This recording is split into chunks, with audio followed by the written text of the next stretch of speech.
Hello again, third grade. Welcome back. We are ready for chapter 37 of James and the Giant Peach. We're getting super close to the end, and the chapters seem to be getting really short. You can see Sushi there swimming around to say hello this morning. And actually, I thought I saw Flash just peeking around. Yep, he's right back there. So they're doing well, even though they miss you. It's nice to see you this morning. There we go. So do you remember where they landed? They stuck right on the top of the Empire State Building in New York City. So let's see what happens. Chapter 37. It was really an amazing sight. And in 2 or 3 minutes, as soon as the people below realized that this now couldn't possibly be a bomb, they came pouring out of the shelters and the subways to gape at the marvel. The streets for half a mile around were jammed with men and women. And when the word spread that there were actually living things moving around on top of the great round ball, then everyone went wild with excitement.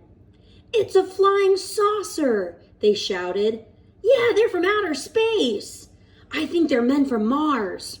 Or maybe they came from the moon." And a man who had a pair of binoculars to his eyes said, "They look pretty peculiar to me, I'll tell you that." Police cars, fire engines, they came screaming in from all over the city and pulled up outside the Empire State Building. 200 firemen and 600 policemen swarmed into the building and went up in the elevators as high as they could go.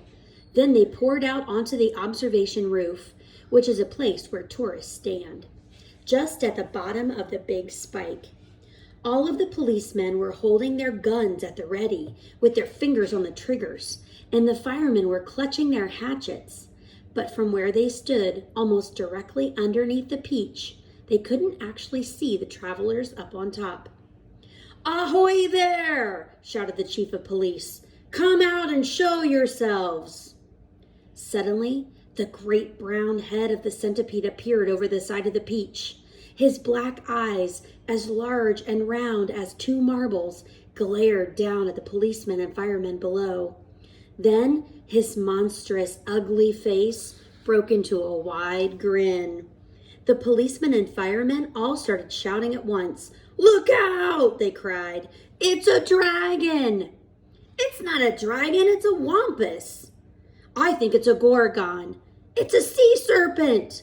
"It's a proc." "It's a manticore." 3 firemen and 5 policemen fainted and had to be carried away. "It's a snozwonger," cried the chief of police. "It's a wangdoodle," yelled the head of the fire department. The centipede kept on grinning. He seemed to be enormously enjoying the commotion that he was causing. "Now see here," shouted the chief of police, cupping his hands to his mouth. "You listen to me. I want you to tell me exactly where you've come from." "Ha! We've come from thousands of miles away," the centipede shouted back, grinning more broadly than ever and showing his brown teeth. "There you are," said the chief of police. "I told you they came from Mars." "Well, I guess you're right," said the head of the fire department. At this point, the old green grasshopper poked his huge head over the side of the Peach, alongside the centipedes. 6 more big, strong men fainted when they saw him. "I think it's an oink," screamed the head of the fire department. "I just know it is." "Or it's a cockatrice," yelled the chief of police. "Stand back, men. It may jump down on us at any moment." "What on earth are they talking about?" the old green grasshopper said to the centipede.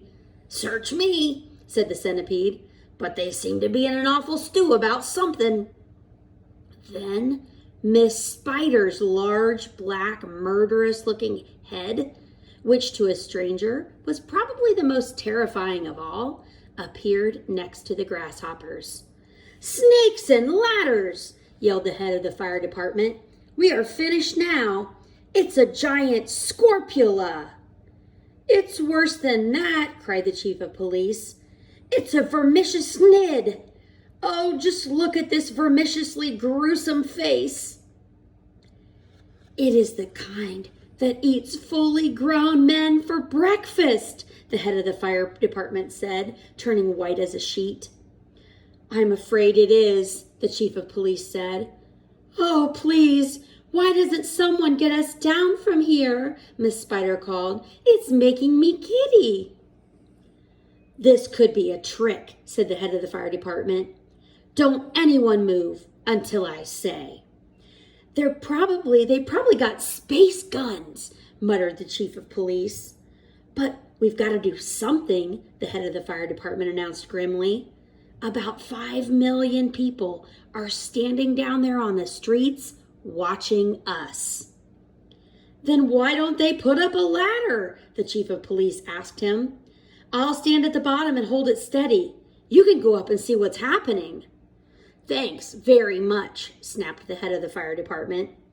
Soon, there were no less than 7 large, fantastic faces peering down over the side of the peach. The centipedes, the old green grasshoppers, Miss Spiders, the earthworms, the ladybugs, the silkworms, and the glowworms.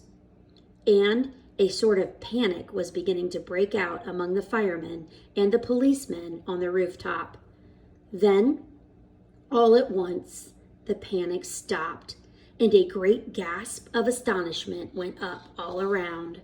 For now, a small boy was seen to be standing up there beside the other creatures.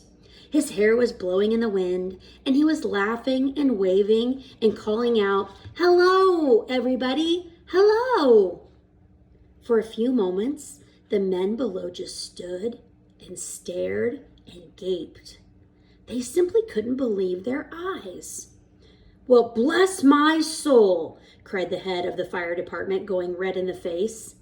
It really is a little boy, isn't it? Don't be frightened of us, please, James called out. We are so glad to be here. What about those others beside you? Shouted the chief of police. Are any of them dangerous? Of course they're not dangerous, James answered. They're the nicest creatures in the world. Allow me to introduce them to you, one by one, and then I'm sure you will believe me. My friends, this is the centipede, and let me make it known. He is so sweet and gentle, although he's overgrown. The Queen of Spain, again and again, has summoned him by phone to babysit and sing and knit and be a chaperone. When nurse is off and all the royal children are alone, small wonder, said a fireman, they're no longer on the throne. The earthworm, on the other hand, said James, beginning to expand, is great for digging up the land and making old soils newer.